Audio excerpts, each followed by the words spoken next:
views of the chamber, the immediate views, are that we would have expected, given that the government is in its first year, we certainly would have expected a gutsier budget. On the other hand, I believe the finance minister has been much too circumspect. Um, uh, we didn't see any large, big ticket reforms to spur growth. So I believe the finance minister is relying more on the BJP government's philosophy of improved governance and less government to eventually spur growth. Um, of course, he has set a fiscal deficit target of 4.1% for next year and 3.6 in the year after and 3% the year after that.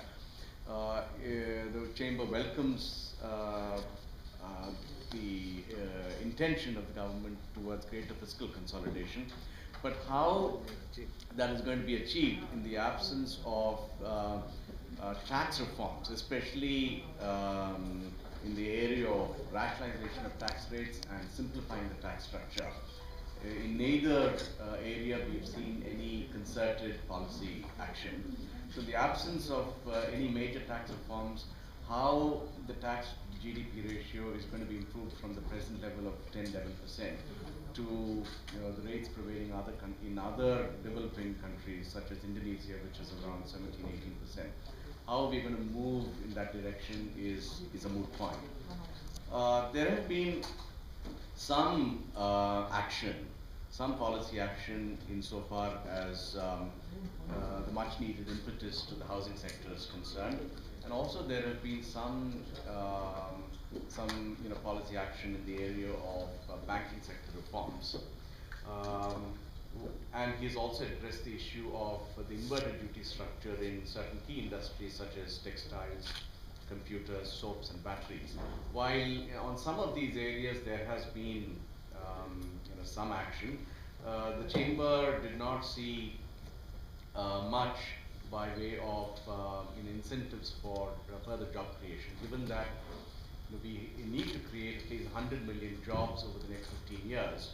Our track record so far in job creation has been quite dismal, and incentives for job creation specifically, in that area, we've not seen much.